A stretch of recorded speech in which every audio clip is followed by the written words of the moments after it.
présente Gilles. Et moi, Sandrine. Voilà. Du manoir d'Hastings à Bénouville. On a repris cette belle affaire il y a 5 ans maintenant. On est en plein dans le bal du ciment, dans la reconstruction, dans le plaisir avec notre clientèle et puis dans les 5 ans de travail, l'acquis, on a le retour. Quoi. Ouais, c'est superbe. Donc, moi, c'est Gilles Poudras, c'est mon épouse Sandrine et moi, j'ai 40 ans de métier. Deuxième affaire avant propriétaire de l'As de Trèfle à Bernières. J'ai 30 ans en Normandie, donc je suis champenois de naissance, mais aujourd'hui j'estime avoir plus que des radicelles normandes. Voilà. Normand dans le cœur. Normand dans le cœur, normand dans les produits, normand dans le temps cette année, exceptionnel.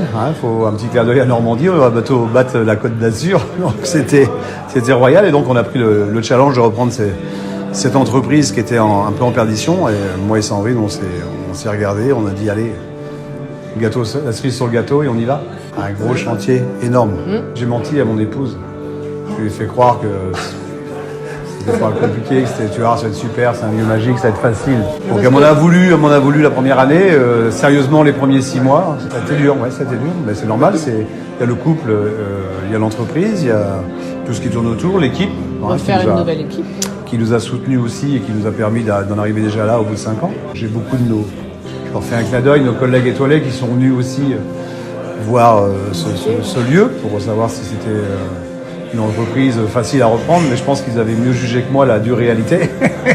Ou alors ils n'étaient pas aussi faux que moi, c'est l'un ou l'autre. Mais aujourd'hui, vous étiez là ce midi, voilà, c'est que du bonheur, il y a du monde, c'est du retour, nos salariés sont complimentés, récompensés par nos clients, et puis le téléphone sonne, voilà.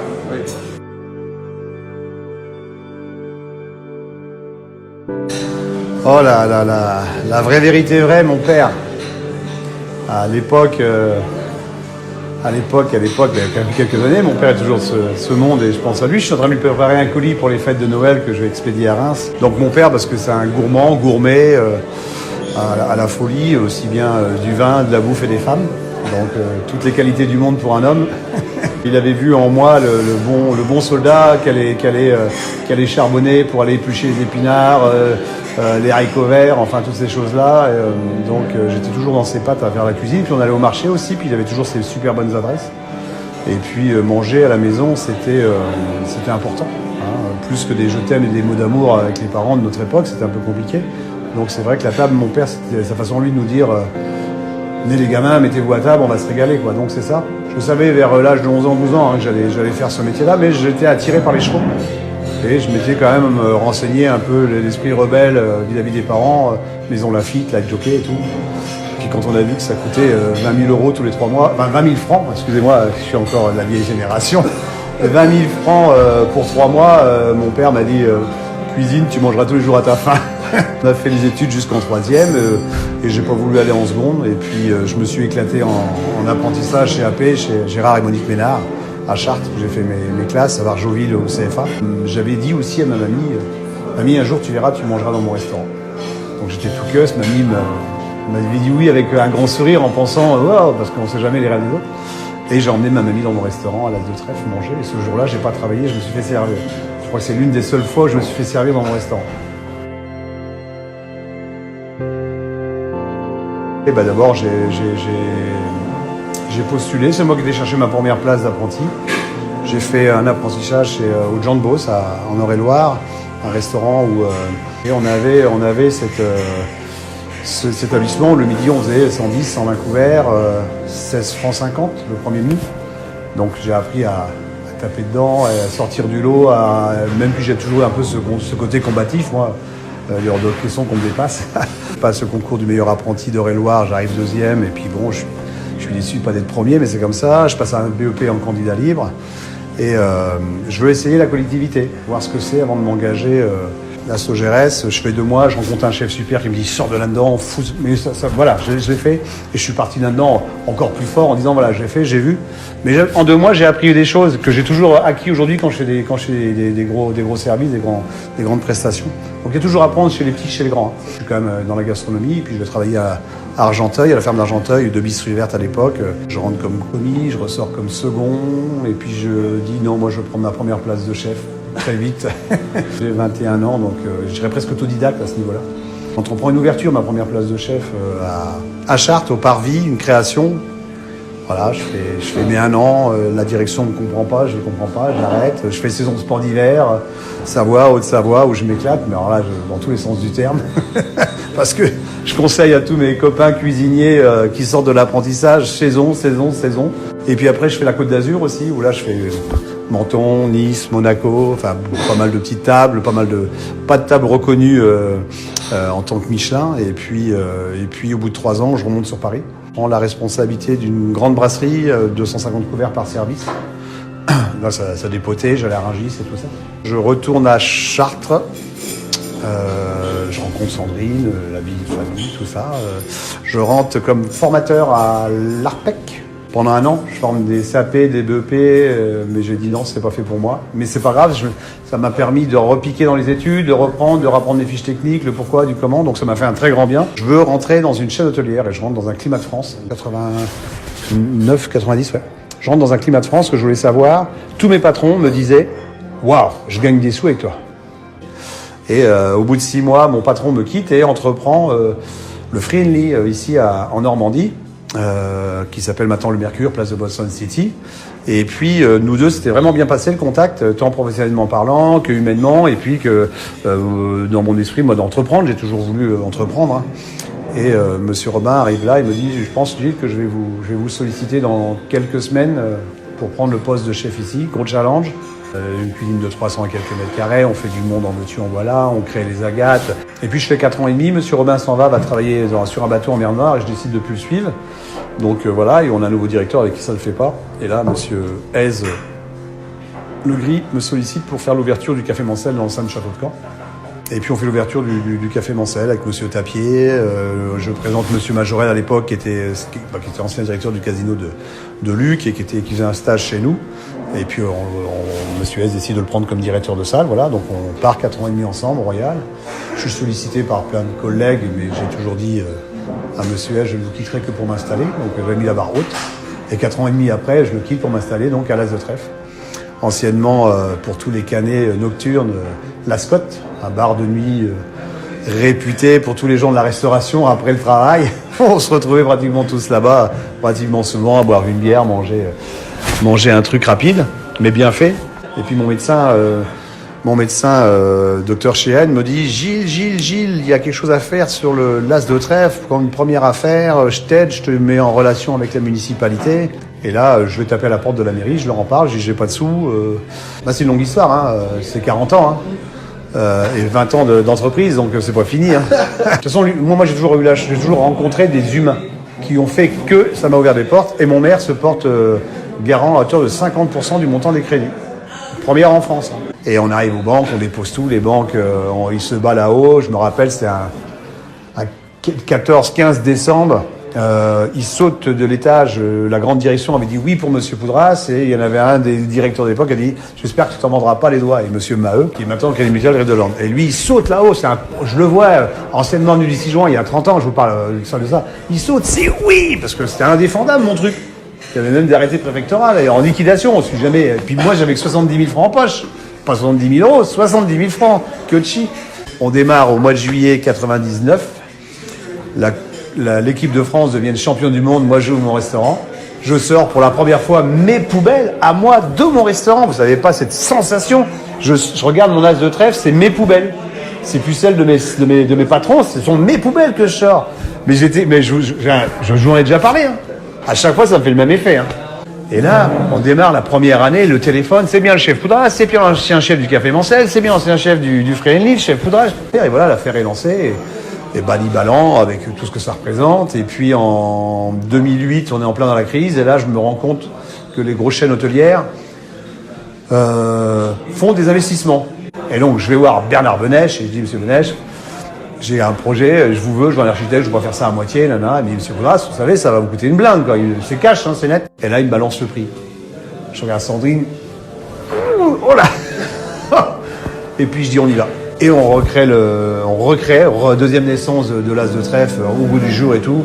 Et puis, mon bébé, perdure et j'en suis content et fier, quoi. Et l'opportunité se fait de Manoir de la Cygne. On me téléphone, on me dit, Gilles, le manoir séparé en deux, il y a la partie restaurant qui peut être pris. j'y vais, je me présente sans y croire, parce que je m'étais intéressé, il y avait déjà une dizaine d'années, hein, j'ai failli vendre l'As de trèfle. Et puis, Libanon, je rencontre Monsieur Duval, et voilà, et on ouvre en octobre 2014, donc je suis resté 3-4 mois vraiment sans rien faire, mais entre la fin de l'As de trèfle, la reprise de celui-ci, voilà. Et donc ça fait, je vous dis, 4 ans, on est sur la 5e année du manoir d'Hastings. 20 ans d'entrepreneuriat, et 20 ans de salarié, et 30 ans avec mon épouse. Marié, 2 enfants, Vincent, Victoria. Voilà. J'étais déjà quand j'ai créé l'As de trèfle, j'étais dans l'authentique. C'était après, 2 ans, 3 ans après, tout le monde parlait d'authenticité. Aujourd'hui, on parle de bio, on parle de sincérité, on parle de produits vrais. Mais tout ça, je suis convaincu depuis que je suis gamin. Donc moi, je me rappelle les têtes de veau de mon père. C'était pas la moitié toute lavée. Il y avait du poil, il y avait de l'odeur avant même de la cuire. Enfin voilà, on allait voir le paysan. Enfin c'était ça. Donc j'ai pas changé. Aujourd'hui, vous avez mangé là. J'ai rien inventé. J'ai simplement respecté. Et puis surtout, je me suis donné du bonheur. Je me suis fait plaisir à moi. Parce que si je me fais pas plaisir à moi, je peux pas vous faire plaisir à vous. Et c'est ma façon à moi de dire aux gens, je suis sincère, je vous aime parce que je vais vous donner à manger, je vais vous donner mon assiette. Après, je suis pas trop dans ce côté élitisme sur le produit du extra rare ou le bio à 100%. Je pense il y a du bon et du mauvais dans tout. Et je suis voilà, c'est ça, moi, authenticité, sincérité, c'est ce qui va définir ma cuisine. J'aime pas trop les fleuritures qui pour moi, oui, c'est joli, après c'est de l'art pictural, c'est de la photo. Mais l'assiette, tu dois la manger, tu dois quand même la manger avec un coup de fourchette. Alors moi, j'aime bien une viande, j'aime bien une sauce, j'aime bien la générosité, j'aime bien la matière. C'est vrai que je suis toujours épaté quand je vais manger chez mes confrères qui survolent. Enfin voilà, hein, c'est waouh, mais c'est pas moi. Hormis quelques-uns où je retrouve ses goûts, ses saveurs, mais c'est pas moi. Moi, si je pouvais, je ferais un restaurant, on mange qu'avec les doigts. Voilà, c'est ça ma cuisine. Je sais pas, c'est pas autrement. Jean-Charles, voilà, point barre. Avant de connaître, non voilà, c'est Jean-Charles, le patron. Je le flatte pas. Hein. Il me connaît un peu. Maintenant, il sait que si j'ai envie de dire crotte, je dirais crotte. C'est Jean-Charles parce que il est venu avec toute sa fougue. Il est venu avec tous ses espoirs de nous faire partager des choses, peut-être pas aussi fort qu'un cuisinier, mais en tout cas, il a ressenti qu'on avait un besoin. Moi, je travaillais avec Toc d'Azur il y a quelques années. Je pense que vous n'étiez même pas né. Et quand je suis rentré dans ce monde où essayez ça, faites ça, ces produits, cela, ça vient d'ici, ça vient de là. Je suis pas monté. Je suis dans le tradi, hein, dans ma tête. Et puis aujourd'hui, Jean-Charles, il arrive, Goût d'épices arrive avec cette explosion de jeunes générations qui font plein de choses exceptionnelles à travers des produits d'en dehors de chez nous, d'Asie, d'Afrique, de tous les pays que vous voulez, avec des épices, des goûts, des saveurs et des couleurs. Donc aujourd'hui, avec Internet, ça va tellement vite. Nos propres clients s'approprient des odeurs et des couleurs que nous-mêmes on ne connaît pas. Donc Goût d'épices arrive là, entre autres avec toute cette palette et puis cette qualité, attention. Hein. Donc voilà. Puis je vais être consommateur sur des produits qui vont me plaire. Donc c'est là où c'est bien notre commercial qui arrive, qui nous fait voir des nouveautés, qui peut nous diriger. Et puis vous derrière, vous avez un chef aussi qui sait mettre en valeur et composer avec les nouveaux produits ou les idées. Donc à travers Thierry, donc ça c'est important. Et nous, ça nous rassure aussi. Donc c'est une force pour vous. C'est l'entreprise et les hommes qui est derrière. Le poivre framboise. Le cacao framboise. Un cacao framboise au poivre, cacao framboise. Point barre. J'ai pas compris. J'ai dit que ce truc-là, c'est waouh. Mais même encore là, hein, je le fais quand je le mouline et tout. C'est tombé sur une création de carte, sur une entrée avec ce produit-là, sur un foie gras. Je suis parti avec lui. Et aujourd'hui, je me suis laissé avoir, je dirais, à travers des super produits comme le poivre Campo, comme là j'ai mis le poivre du Gorille sur un de mes plats aussi, et le poivre vert au sel. Bah, tout ça c'est déchire ça. Voilà, je veux dire, on apporte un peps là, mais qui a une vraie idée avec ma légère, un peu les légumes qu'a eu Thierry ce midi.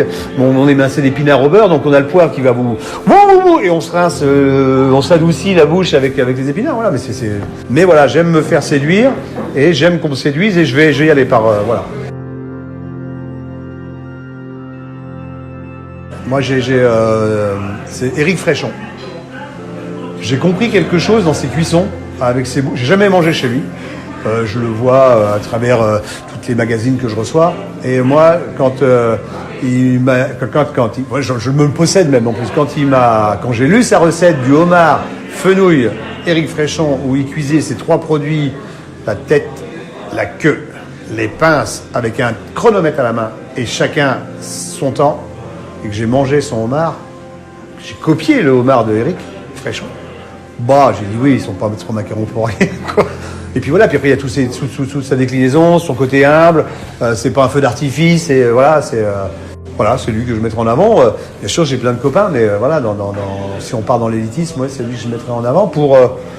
J'ai pas une grande culture de mes copains chefs. Des fois, je parle avec 2-3 copains. Ils me parlent de tel chef. Ouais, j'ai pas cette doctrine. Moi, je suis sur mes fondations. Voilà, j'ai une bonne maison bien solide. Je suis sur mes fondations. Je me régale, je me fais plaisir. Je m'éclate là sur les menus de la Saint-Sylvestre où on met la barre haute d'engagement parce que nos clients nous choisissent et il y a une palette de restaurants. Mais je sais que c'est exceptionnel. Et puis, je vais me réconforter de tous mes clients après le service et leur dire ouais, je vous ai donné, mais waouh, ça vous a plu, j'ai essayé de faire ça. Et voilà, ça part dans tous les sens, mais voilà, c'est ça.